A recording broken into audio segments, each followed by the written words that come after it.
Skeletor, Dormammu, Thothamam, by their dark power, our show is on! Hello, I am William Big T Thrasher. With me, as always, is Michael Jolly Varhola and superstar Brendan Cass. And we are D-Infinity Live, your multi-platform, multi-publisher, tabletop gaming webcast. And tonight, our topic is the great campaign pitch. We are going to be talking about pitching campaigns to players, what makes a good pitch. We're going to be pitching some of our own campaign concepts. And we will be not only reading your questions and responding to them on air, we are going to be reading a couple of viewer pitches that were sent in advance of the show. This should be pretty exciting. But before we get into that, as always, we've got some news for you. First and foremost, Brendan, what is going on our website, d-infinity.net this week? Well, blogger and doctor Eric Lee has been inspired by all this anti-vaccine measles outbreak stuff and wrote about what it would look like if an outbreak of measles took place in a fantasy society. And I won't give it all away, but the gist of it is that with magical healing, you don't get the same kind of immunities that you would normally get, and people would be reinfecting people in ways that you might not necessarily expect. So that one's definitely worth a read. It's in the top 3 blogs on the front page right now. You can find it there. Will, you wrote a whip of jellyfish. Yep. Say a whip made up of jellyfish, which is probably one of the more absurd spells I've ever heard of, but definitely would be gruesome and horrible to run into. And painful and embarrassing. And painful, and you know, it's going to justify all kinds of creepy monsters asking if they can urinate on you, and you know, anyway. Although I did stat a whip of scorpions made up of scorpion tails for our book Warriors years ago. Oh, very cool. Which was not nearly as absurd and didn't require monsters to urinate on you. So there you go. We've only improved with age. We've only improved with age. That's right. Well, if I can find a sea creature more terrifying than the jellyfish, I will do a weaponized version of that as well. The stingrays, I guess, if you're from Australia, would be a more terrifying sea creature. Made out of kraken. Yeah. All right. And then In a 9-tail. No, I've got it. Ray of rays. You shoot a ray made up of stingrays out of your head. There you go. That's Look for it on D-Infinity Online within the next week. Ray of rays. Are you guys going to let me finish or not? Hey, go on. We're sorry. So, finally, Chris Van Deelen wrote about his top 5 types of game masters he does not want to play with. And Mike, what is your number 1 reason why you wouldn't want to play with that one particular DM? Well, you know, one of my pet peeves, and it's not necessarily, I mean, who cares about what my pet peeves are, but one of my pet peeves is when people use the phrases, the terms, player and character interchangeably. So, God bless him, Chris makes reference to the DM who tries to kill players. This is a serious problem. Huge problem. I wouldn't want to play with that guy. Have a GM who is trying to kill the players rather than kill their characters, then this is, in fact, a GM that you should not be gaming with. I absolutely agree with that. Poison the Mountain Dew. You know, horrible. Find some kind of orange powdery poison to put on the Cheetos. I don't know. Yeah. You don't want to play with a DM that's trying to kill the players. Exactly. Of course, but I think Chris means characters, and it is a good article. Yeah, it's definitely a good article. But no, it was fun. Mike mentioned that before the show, so I figured I would bring it up. All right, that's what's going on the website right now, d-infinity.net. Excellent. And Mike, what is going on with our co-publisher, Skirmisher? Well, we have always got a lot going on. One of our most popular lines of books these days are our 100 Oddities books. So the 2 that we've got out right now are 100 Oddities for a Creepy Old House, which is a silver bestseller, and 100 Oddities for a Thieves Guild, which is only a copper bestseller, but it's only been out for 2 weeks. And we have in production right now a really fun one. A lot of fun. 100 Oddities for a Wizard's Library. So it is got some real oddities. I have to say the difference between our 100 lists or random lists compared with a lot of companies is ours are not straight at all. They've really got some funky stuff on them. So they're fun, but still earnest and useful, like everything else we strive to do. And this one's got some great illustrations by you, Will. And I love the one of the is it a baboon? The baboon with the chalkboard with his chalkboard around his neck. Yeah. Oh, actually, I love that. I think it's great. So you'll see a full color version of it in the finished book, but this is actually the original inked version of the taxidermy baboon. Oh yeah, that's perfect. So we have got those that oddities book coming out. It should be out on Tuesday, and of course the others are available right now. We released a Cthulhu Live bundle this week, and for anyone who doesn't know what Cthulhu Live is, it's a live action role playing game that is a licensed LARP version of Call of Cthulhu. So everybody's heard of Chaosium's Call of Cthulhu. Cthulhu Live is our licensed live-action version of it. And our adventures for it are called scripts. We call them scripts. So we basically have a bundle of 9 of our top adventures, 9 of our top scripts, available 50% off. So, we never know how long we're going to leave something like that up. We're kind of lazy. Once we get it up, it'll probably be up there for a while. But check it out. It's 9 adventures that you can use with Cthulhu Live, or, because it's a very rules-light system, easily adapt it to really almost any other horror LARP. And because it's a live-action version of Call of Cthulhu, you could easily adapt these for use with Call of Cthulhu. A lot of the stats are the same. The concepts of sanity and power, it's all the same. So these are great scripts, and you can get 9 adventures for I think it's about $26, which is half off of the normal $52. So check that out on DriveThruRPG. And then the last thing is something I mentioned last week, but we're consolidating our plans a little bit. Brendan and I are going to be doing an outreach tour for Skirmisher Publishing. We're going to be driving from Chicago up on the Great Lakes all the way to North Carolina and visiting game stores and artists and other game companies along the way. And we're nailing down our route a little bit, and as things stand now, it looks like we're going to be starting off in Chicago, taking an yet-to-be-determined route to Cambridge, Ohio, continuing on to Wheeling, West Virginia, cutting north up to Pittsburgh, and then from Pittsburgh continuing down into Maryland. So if there's a game store you think we should stop at, if there's a gaming group that you want us to meet with, whatever, let us know. And if we can conceivably see you, spend some time with you, game with you, we're going to. Very cool. So if you want to meet any of us face to face, that'll be a good opportunity to do that. That's right. Us? Are you coming with us? I actually that is yet to be determined. I guess we ought to figure that out after the show. Yeah. Well, I've got plenty of couches here in Chicago, so. Well, all right. Until they get moved out, then I don't have any couches. And you don't have any couches. Then there's plenty of floor space. Exactly. Now, I'm allergic to wind. Do they have a lot of wind there? In the Windy City? I don't know. We'll find out. I thought that was a nickname. All right. Well, so now that brings us to our main topic, the Great Campaign Pitch, where, as we said at the beginning of the show, we're going to pitch some of our own campaigns, we're going to respond to viewer pitches, and also answer your questions related to game pitching. But before we get into that, let's just go around the room and give our own stance on game pitching.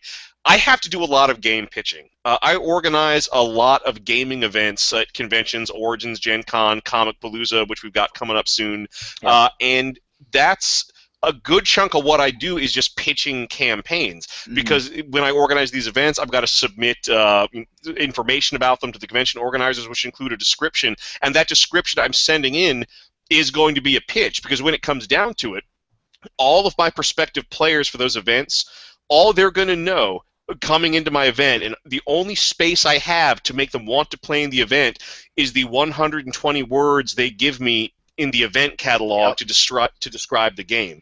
And so pardon? That's a good point. Yeah, and so in that very limited space, I not only have to communicate what the game is about and how it's going to feel, but I have to make it sound like something thrilling, exciting, and compelling, and something they are going to want to play in. And I'd like to say that that's, on one hand, it's easy because I have noticed looking through a lot of convention gaming event catalogs, there's very little care goes into those little mini pitches and descriptions in the event book. You know, it's just you're vampires, you fight werewolves, but it's on Mars, and like that's it. And that doesn't get me excited. That makes me think you just threw ideas out of a hat. You know, but when I hear a lot of those pitches when I hear ride on the game setting, or not the game system and the publisher name. Yeah, I mean, I want to know how this game is going to make me feel, and that's what the pitch is for me.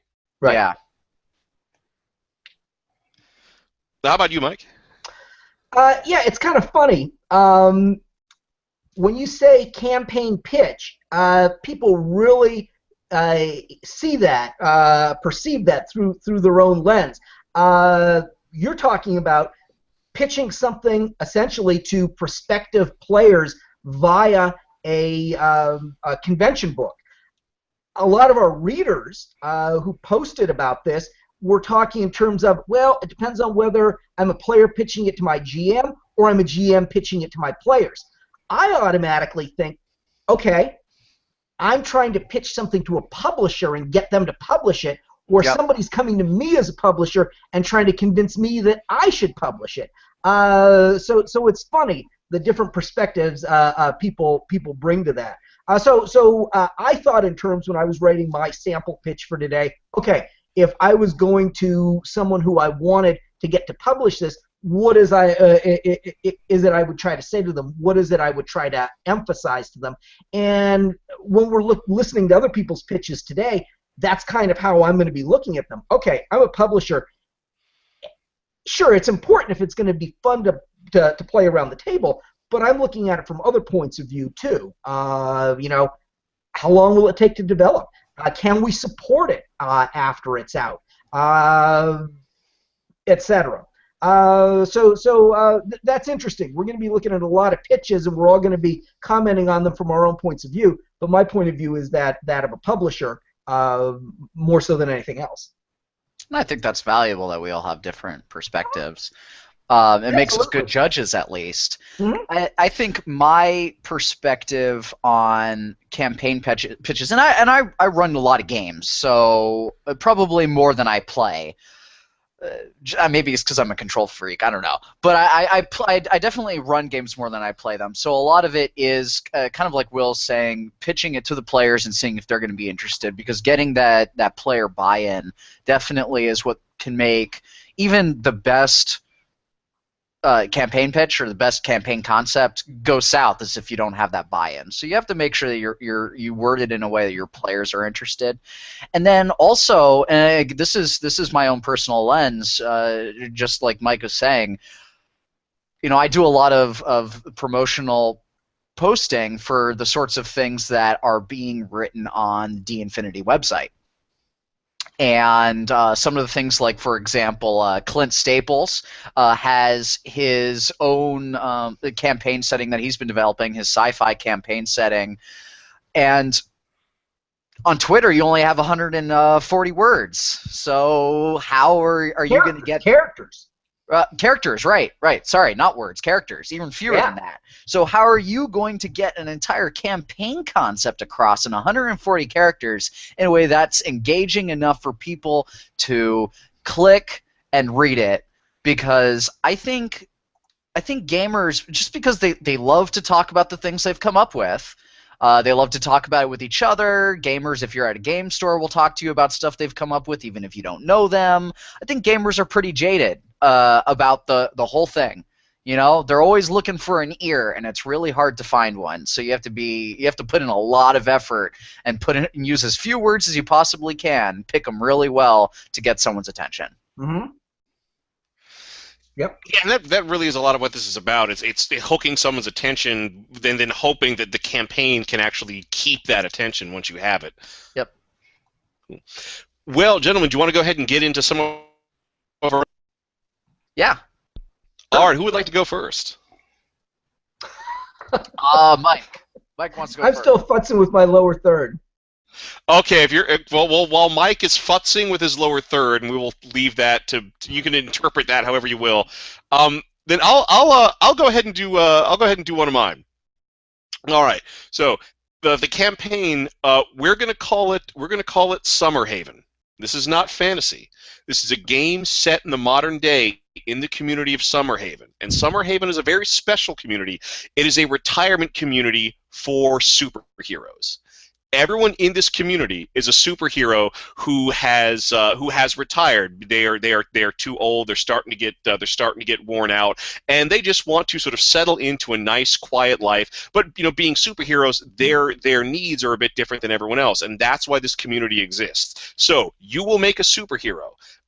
You can make it however you want. You're going to make it at the height of their power and abilities. Then we're going to age them about 50 years. And one of the requirements of this game is your character must have at least one thing wrong with them based on their age, whether that's arthritis, a heart murmur, some form of senility. And here's where things are really going to get going. One of the people in this retirement community is a retired supervillain who's not as retired as you would think. They are up to no good. But because everyone in this community is, for the most part, preserving their secret identities, you don't know who that supervillain is. So you're going to do things in this retirement community and try to find the supervillain before they can execute whatever master plan they're doing, which involves a retirement community filled entirely with superhumans. So what do you all think?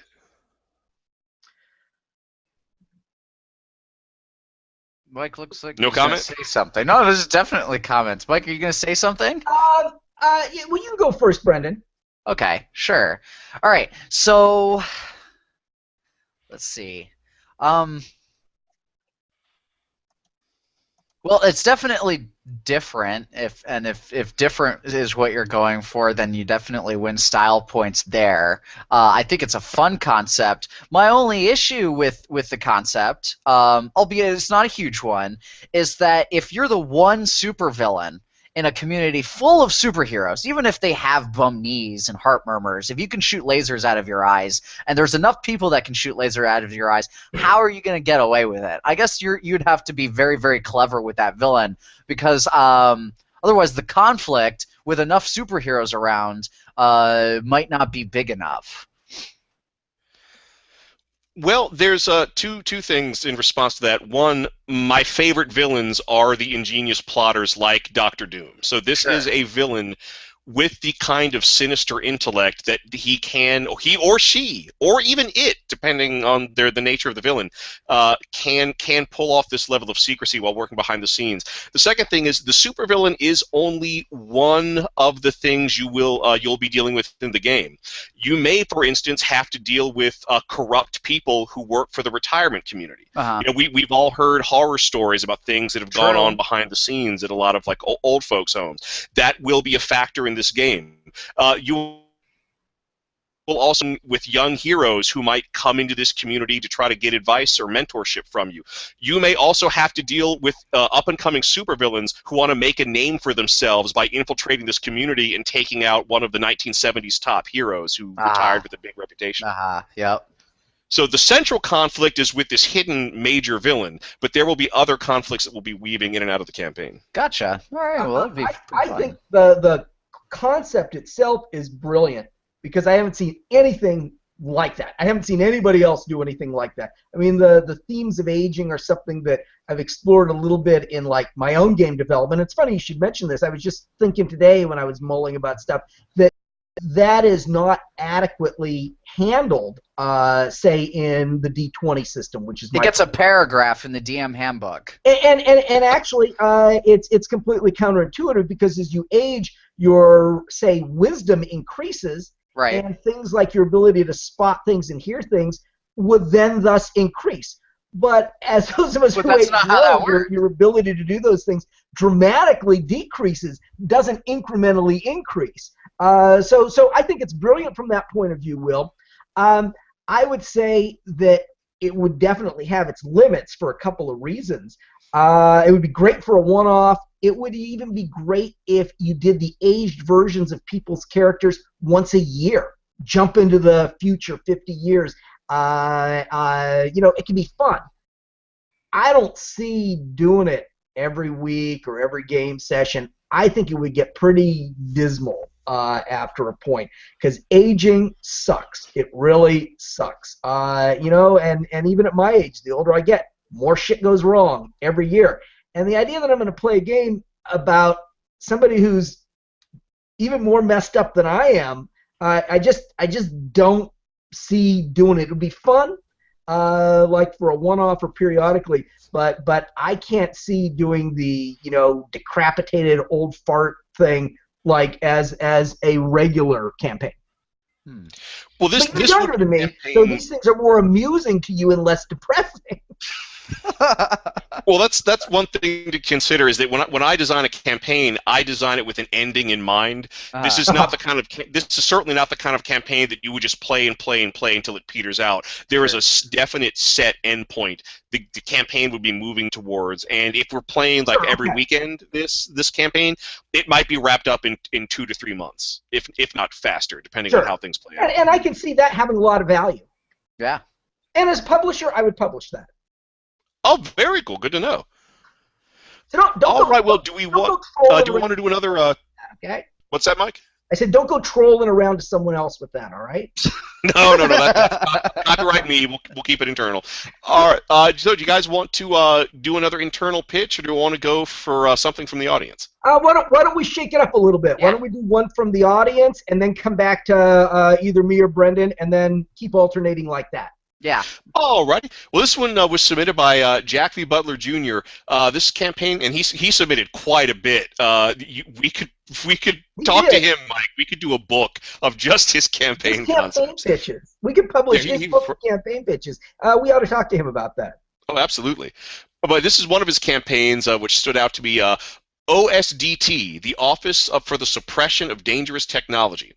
The PCs are agents of a secretive government agency whose mission is to monitor, track down, and interdict dangerous cutting-edge technology for which the American public is not prepared. Dangerous fringe technology is a genie that is impossible to put back into the bottle once it's released. The PCs are normal human beings with a wide range of training and specialties. The irony is that while they are keeping a lid on all the strange products of fringe science out of a sense of protection and national security, they are not above using the same fringe technology to accomplish their missions. This setting is set in the real world with the addition of weird super technology.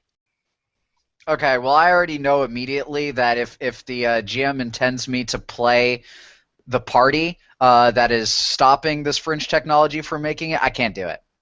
I will immediately jump ship and promote the distribution of fringe technology.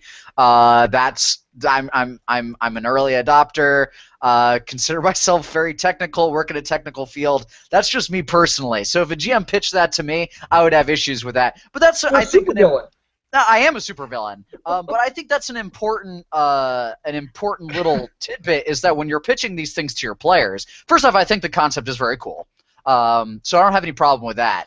But I think an important point is that when you make these pitches, you have to keep in mind your players, and the way that pitch was worded made it sound like the good guys are only the people who are trying to shut down these fringe technologies. The bad guys, they're only the people that are trying to distribute these fringe technologies. If you leave it more open-ended, your players are probably going to end up coming to a consensus on one or the other side of that fence, and that's really the only adjustment I would say that pitch needs.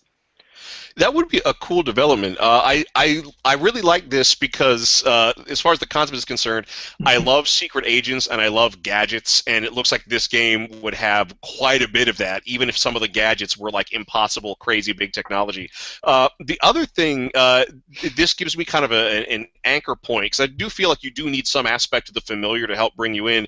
This reminds me a lot of Larry Niven's ARMS stories, which are about a guy who basically does this. It's just one guy who tracks down technology that is super new, but has tremendous potential for harm if it's misused. And it reminds me a lot of Men in Black, too. It kind of does, and I like that this campaign could bring up a moral conflict. Like, what if the fringe technology you're shutting down is like these sort of medical nanites? Where on the what one if hand, it cures cancer? Yeah, it could cure cancer. It could cure all sorts of things. But one tiny tweak, and suddenly it's reducing all organic matter on the Earth into sludge. Pudding. Yeah, and that could create a lot of really interesting moral conflicts within the game. Yeah, I like the concept.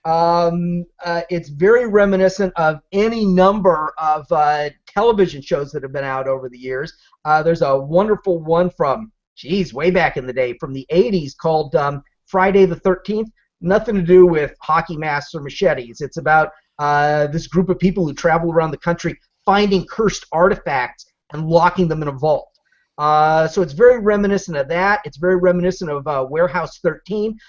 It's reminiscent of those things, but which is good because it makes that intuitively familiar to people, and because you can tap into those shows or movies for inspiration or scenarios.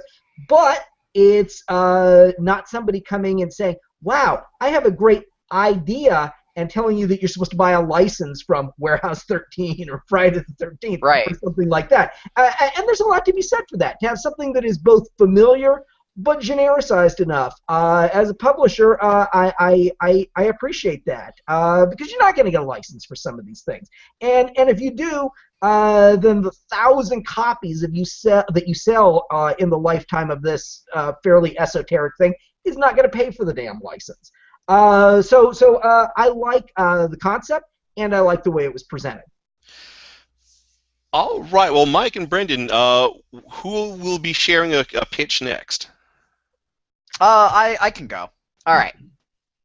I can go. So I call this campaign pitching adventuring like it's going out of style. Okay? And in this particular world, it has become hyper-politically correct. There are monster rights activists everywhere.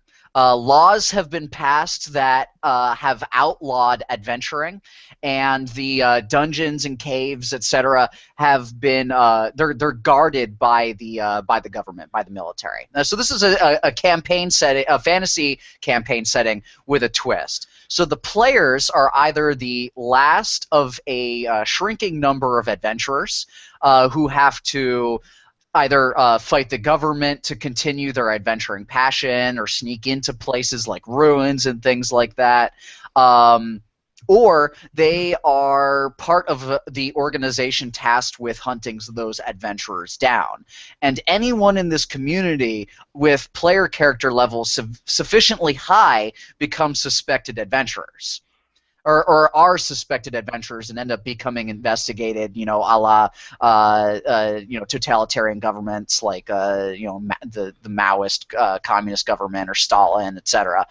And it would then culminate, regardless of which side the players are on, with a Braveheart-esque final battle between the last of the adventurers and this organization that has been tasked with hunting these adventurers down.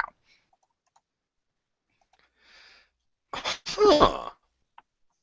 I like the idea of like a campaign setting where like dragons are a protected species, and like you would have like you couldn't raid in a dungeon because like the relics inside might actually be protected as like cultural artifacts of an orc tribe or something like that. Right. Well, yeah, and there are some fun things you could do with this. For example, in our own world, somebody who is mentally retarded who commits murder in most states can't be put to death. Well, orcs by definition are mentally retarded. They tend to have an IQ of what, like 50 or 60 on average. They have a -2 to their intelligence. It's pretty much black letter that they are stupid creatures. Exactly. So the whole idea that you would have a world where you could never actually take lethal force against a mentally retarded humanoid, and thus could never lethally fight orcs or ogres or anything else, could only ever use non-lethal means against them, and then probably get sued by their gnome lawyer. That's actually kind of amusing. So I don't know. this might even have some legs. That this might be something that you could come back to quite a bit. And frankly, you could have some pretty good fiction that tied in with this. Yeah,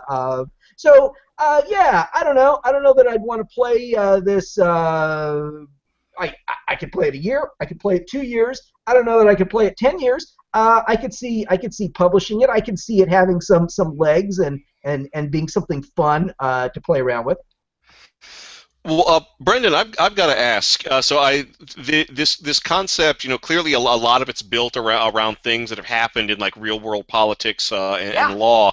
So I have to know what is your angle on this? Is this a campaign where you are trying to make a political point, or is it meant to be satirical? So it is satirical because it's based on. And I don't think I'm alone on this, but it is my own personal opinion on this, the state of the world where we're at right now.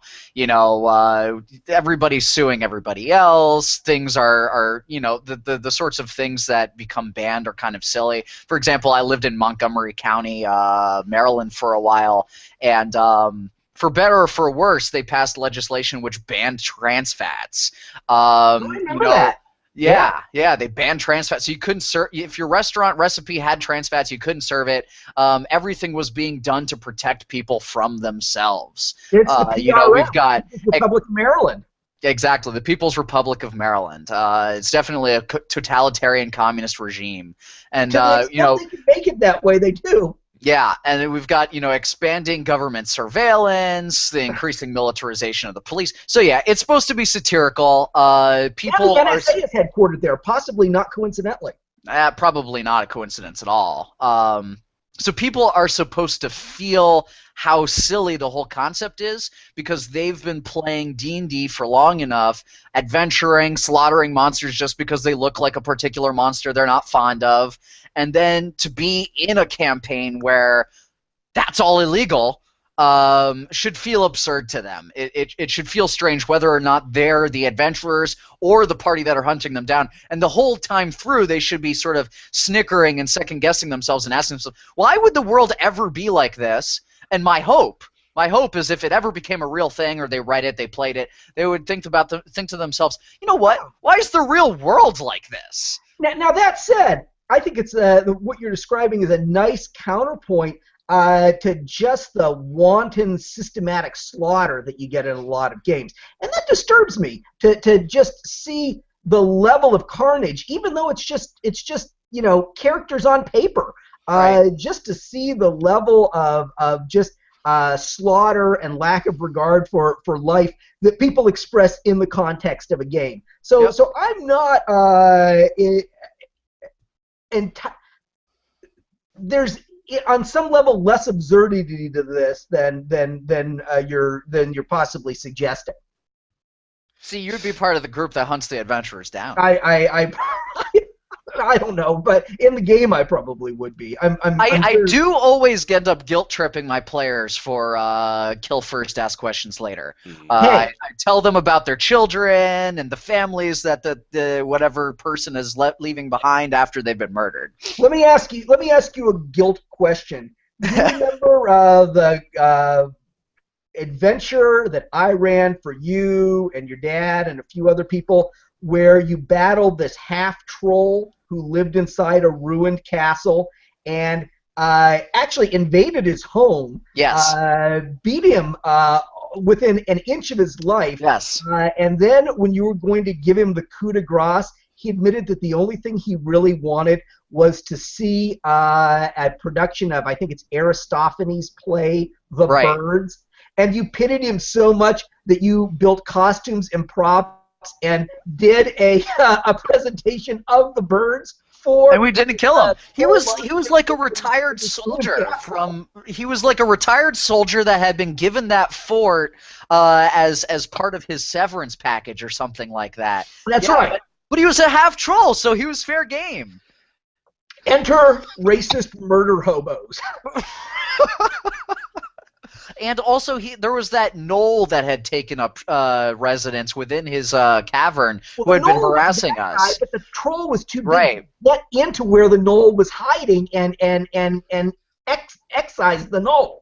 Right, but we figured the Knoll was living with the troll, so they must be together, and so, murder But hobos. then we got all sorts of good skill checks in for costuming, prop making, and nobody had acting of any sort, had performing of any sort as a skill. So we did all that untrained, and I think it went off really, really well. It was a lot of fun. It was an epic adventure, not because you killed this damn thing, but because from that point you did something completely different. Right. So that was actually in line, in a sense, with the kind of thing that you're describing now. That adventure might have even been the kicking off point for the anti-adventuring movement. That was very cool. All right, well, our next viewer pitch comes from friend of the show, Pierce Tomas, and I love this pitch. Modern-day mercenaries with their Bradley fighting vehicle get transported into a fantasy land where they try to find their way home. Okay. I like a lot of things about this pitch, but the thing I like about it first and foremost, it is short, sweet, to the point, tells me everything I need to know about the game. Yep. While still leaving plenty of gaps to actually be borne out in the playing. It's like the anime title, Tokyo Tank Police. Actually, I was thinking Those Who Hunt Elves. Which is same sort of idea, yeah. It's what's on the box. Right. Actually, the thing that occurred to me, and Pierce probably is not familiar with this reference because he's too young, but back in the early 80s, there was an issue of Dragon magazine for which Gary Gygax wrote an article. He wrote a lot of articles, but he wrote one about technology and magic coming into conflict with each other.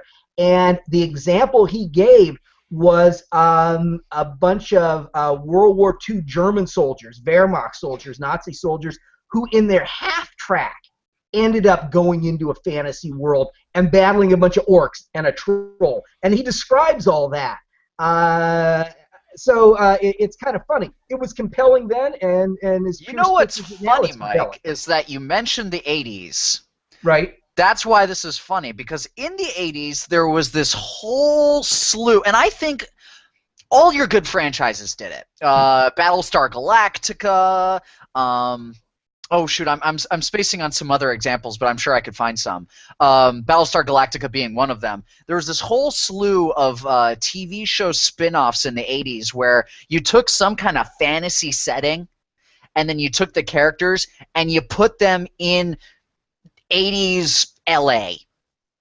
And they did that, that was because Galactica 80. That was Galactica 80, right, exactly. And they did that because it's cheaper. It's cheaper. And you can piggyback off of the franchise name. And Will, do you want me to send you the link so you can post it of my article about why Galactica 80 sucked? Yeah, go right ahead. I can find that.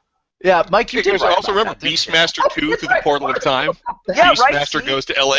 Beastmaster goes to, so it was all in 80s LA. It's all like this fantasy character meets like modern day skateboard punks and is like bewildered by them, and it's all this cheesy shit. So this is kind of the opposite of that. What Pierce is proposing is kind of the opposite of that, but is reminiscent of those shows and all of their cheesy goodness. I think there's definitely appeal to players in being the more advanced people that are going into a fantasy society, because they get to come and break out all of these overpowered kind of things. But with diminishing resources, so it'll eventually run out. Oh yeah, you're gonna have to. What are you gonna do for fuel? You might have assault weapons, but if gunpowder and modern bullets haven't been invented on this world, eventually they're just gonna become fancy clubs. Right. And so are you gonna try to get back as quickly as possible in the hopes that you can get back before these resources run out? Or do you just assimilate? Right. Learn to become part of this world just to survive. Yep. Exactly. It's a good concept. Although I would love to see how a Bradley fighting vehicle stands up against Dragonfire. That would be a fun fight scene to do. It's interesting. Back in the 1980s, Russian tanks had fire suppression systems built into them. So if you attacked, I was an anti-tank gunner, so this is the kind of stuff I had to know. If you attacked the most sophisticated Russian tanks, like a T-80, with some sort of flame attack, They taught us how to make these fireballs using an ammo Molotovs, can and gasoline and some C4. You could actually set up the fire suppression system. It would keep the tank from being destroyed, but kill the crew. They'd suffocate. Oh. That's so Russian that they would keep the tank and kill the crew. That is so Russian. It is. It's like, tank is okay. But crew, we'd get new crew. You know, I'm working on a kind of grim space opera setting right now. I'm going to put that feature into Starfighters. You should. Because there was the Everything that Russians keeps that had 2 soldiers to every rifle. When the guy with the rifle got shot, the other guy would pick it up. Yeah, that's World War II. I'm talking about 1985. Oh God! When I wasn't in World War II. This is when I was a dragon gunner back in what used to be known as West Germany. Yeah. You weren't in World War II, Mike? No. Oh. Well. So people used to ask me, and it's so stupid. I used to get this all the time. Were you in Vietnam? Fuck no, I wasn't in Vietnam. I was born in 1966. You idiot. You were drafted real early. Yeah. Right. Well, it's Mike's turn. Yeah, Mike, it's your turn to pitch. Hold on. Let me finish my post here about Galactic 1980. Well, okay. Well, if you've got a... Okay, so my pitch here, let me preface it real quick, is different than y'all's in that it is more of a shell. It's something that could be used over a long period of time. But let me go ahead and give the pitch, and you can get a sense for it, and then quiz me on it. It's called Hex World. Okay. Nothing will likely seem amiss to characters in their first adventure or two, until they try to stray more than a day's journey from where they began and discover that they have reached an impenetrable barrier. Eventually, investigation will reveal that this barrier is just one edge of a 6-sided, 30-mile-wide area in which the party is confined, and that there is only one spot through which it can be crossed. Through this gate, they discover completely unfamiliar surroundings within an area of equal dimensions. And beyond it, and adventures unique to the setting, there is yet another such space. Ultimately, a canny party will discover that they are traveling across a world covered with thousands of 30-mile-wide hexes, each a distinct microcosm with just one way in and one way out. It's pretty cool. And I've got other points that I wrote up. I can read through them if you want, or if you think I've said enough for these purposes, I won't. Well, I guess let's see what happens, because we might ask some questions that those points will clarify. Okay. Yeah. But one thing that really jumps out, I love the idea of exploration, but how different are these different environments going to get? Are they going to be just like different subgenres of fantasy in each environment, or are you going to go completely out there and completely alien with something? Well, the whole idea is that you can go completely out there and completely alien, and part of this is to serve the needs of parties who always want something different. So if you're playing in this Hex World shell, you as the GM can start everybody off on Kos Island. Kos Island, that's my campaign setting, and really it's only 25 miles long. It's going to fit inside this 30-mile square. I could keep the party adventuring on Kos Island really as long as I wanted. And then when they decide to get on a ship and try to adventure somewhere else, then they're going to discover that they can't get through this impenetrable barrier, that the world that they thought lays beyond is something they can't get into. And at that point, you could either go over to something completely different that you've wanted to do as the GM, you could completely bend genres or go to a completely different genre. They could go on to a world that has been annihilated in an atomic war. And it's inhabited by nothing but radioactive zombies and mutant monsters. And they're going to want to get out of there really quickly because they're suffering from radiation sickness and all of these monsters. You could take some concept that the players have wanted to do and mollify them by throwing it in as one of your hexes. And really, you could do that for each player. You know, get a sense for that thing they've really wanted that you don't maybe want to run for a year, but which you could run for a couple of sessions.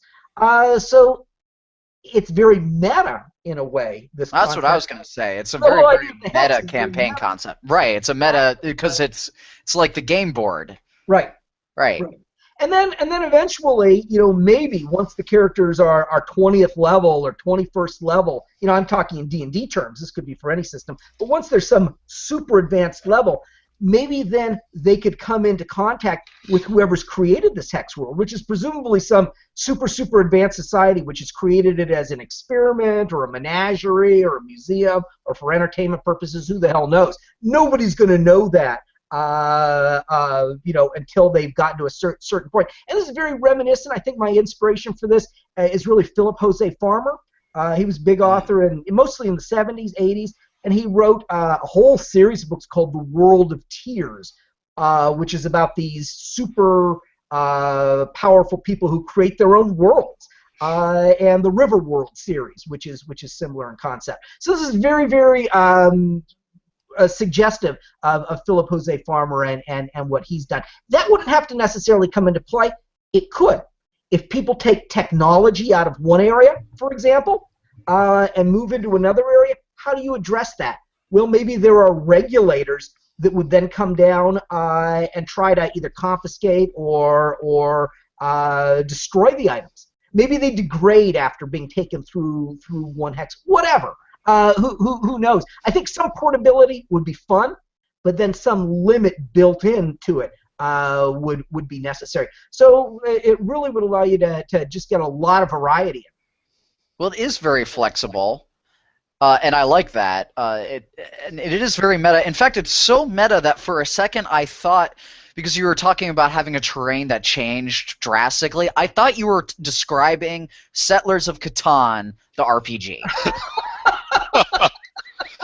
Maybe that's who built it. Maybe Klaus Teuber built this world. It could be. In point of fact, seeing as the Catan hexes are all built into a bigger hex, that would be hilarious. You really could go into one of these 30-mile wide hexes that was a Catan board. You could. Right. You can't get a license for it. You couldn't publish for it, but as a GM, you could do that. You could have this world where there was this.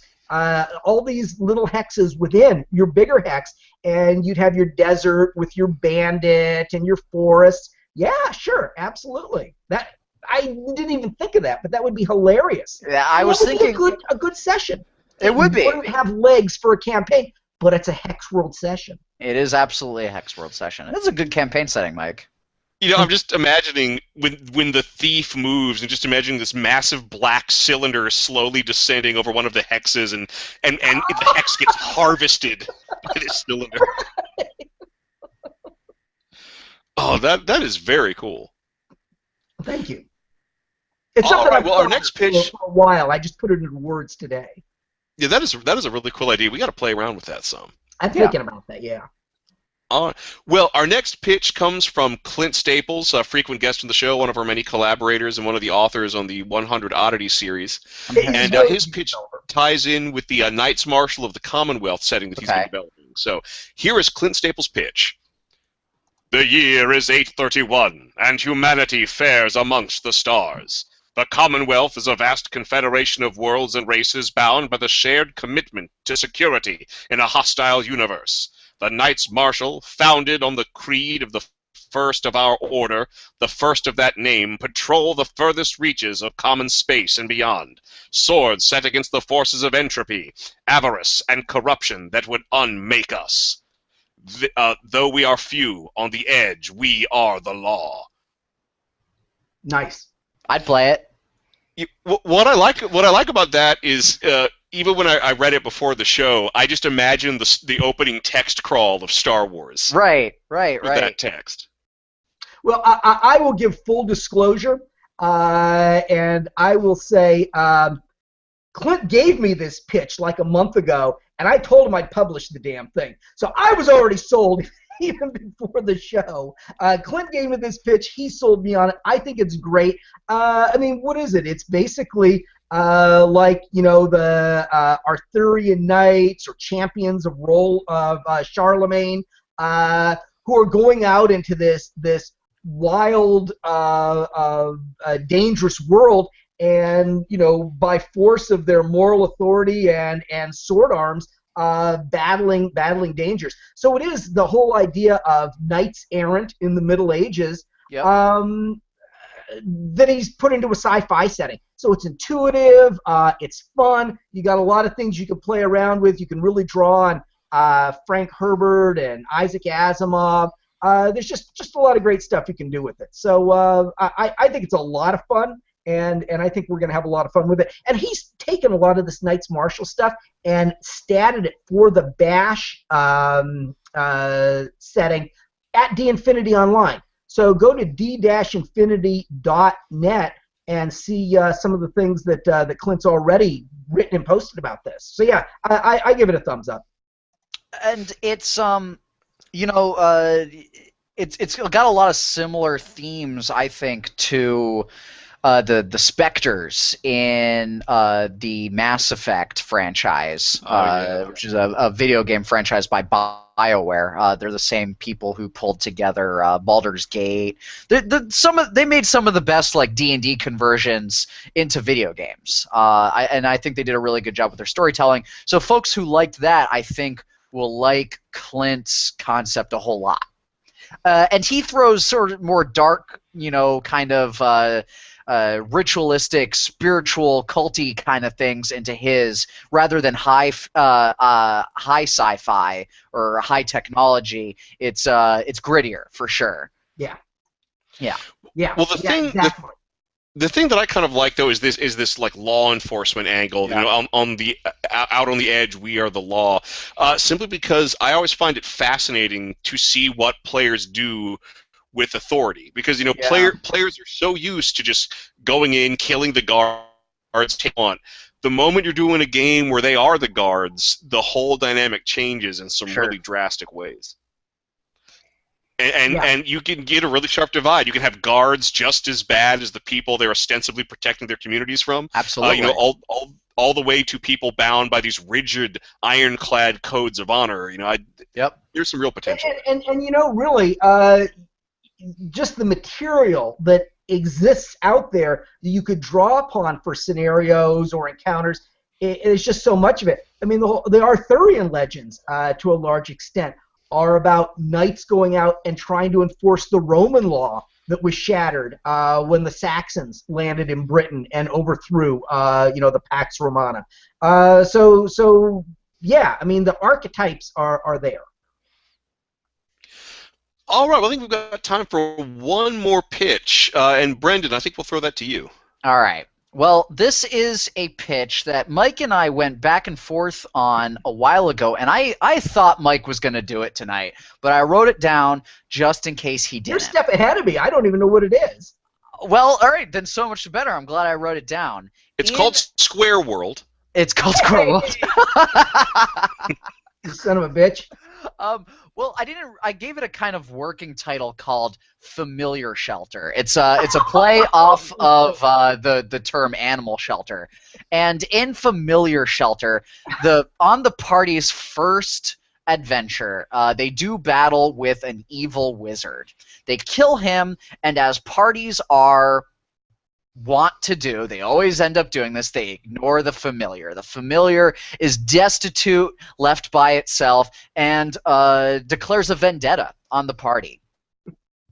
And it hatches a scheme, and its very first scheme to murder the players leads the players to incorrectly believe that another wizard has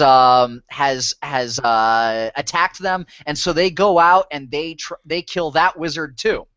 And again, they ignore that wizard's familiar, and so the two familiars then band together and hatch more schemes. And so the players go on this string of adventures fighting evil wizard after evil wizard, thinking there's some kind of evil wizard conspiracy, because all these familiars know, the only thing these familiars know is are the methods of their masters. Right. The methods of evil wizards. So everything they do would be something that an evil wizard would do. So the players keep killing all these evil wizards, and eventually there's a whole army of dispossessed familiars left over that are trying to kill the party, that keep hatching more and more complex plans.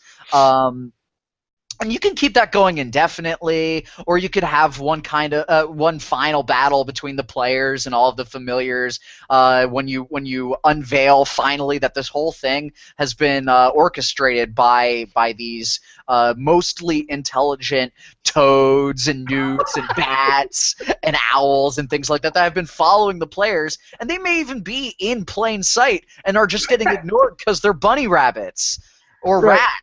Or things or have even infiltrated the party as pets or as scavengers. pets, right? Exactly, like the cat. There might be a I tag admit, to the cat. extent that I have contributed to this concept, it's not that the familiar gets ignored by the party. It's not that the familiar escapes.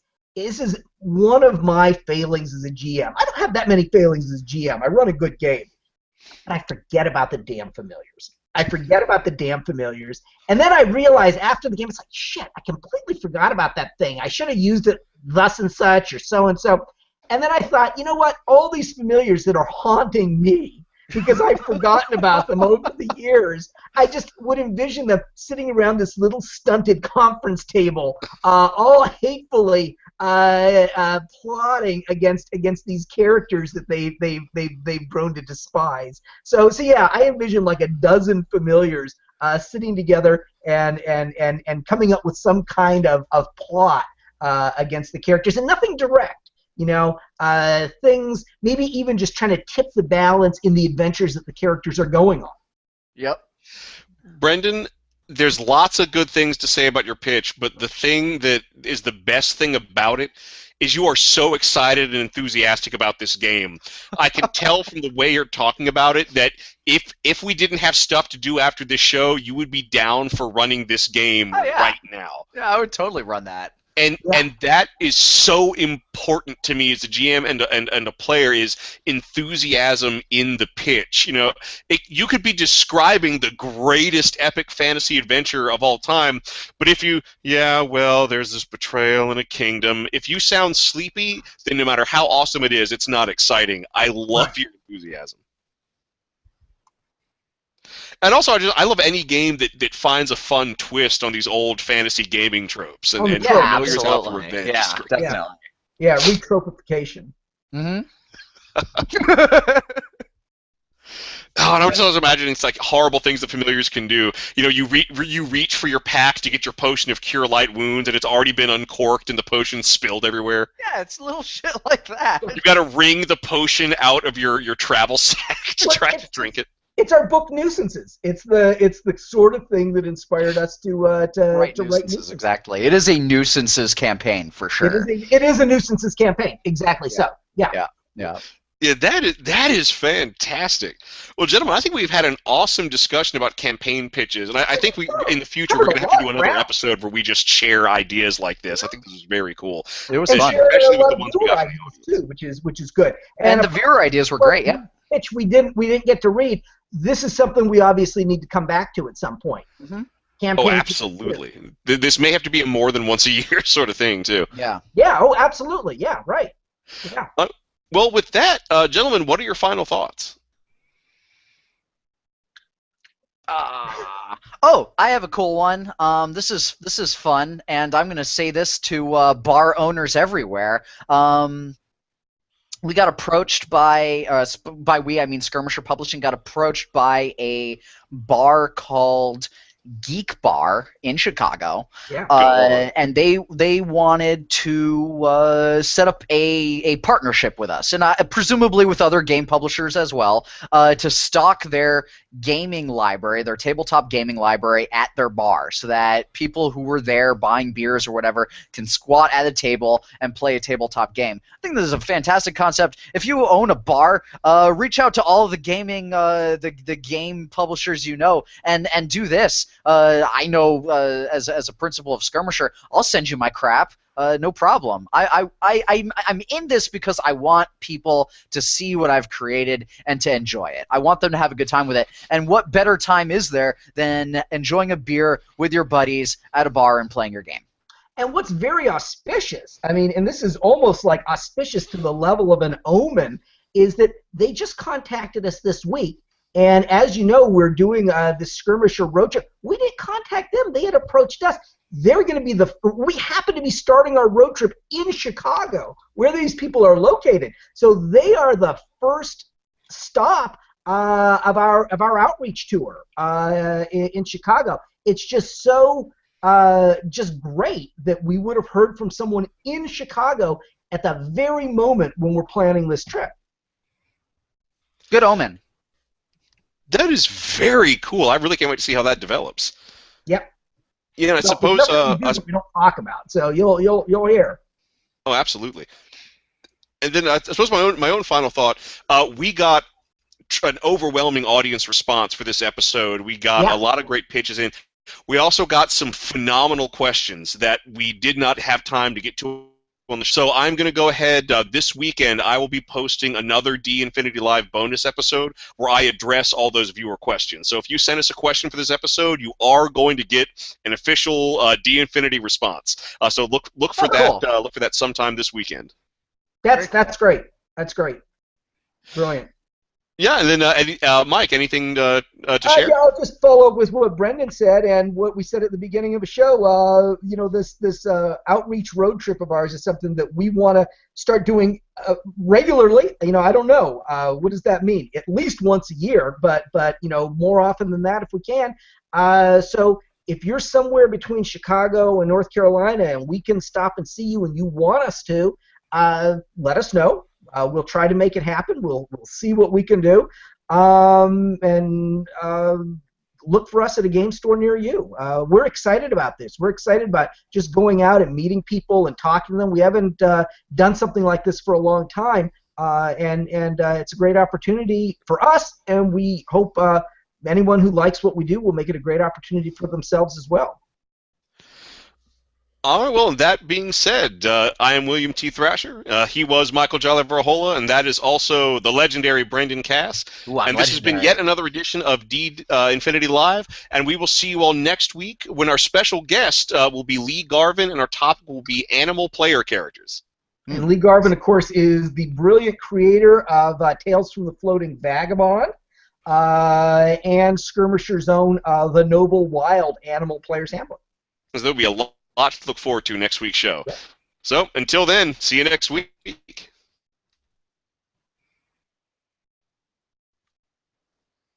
And I think we're out. No, we're still live. We're still live.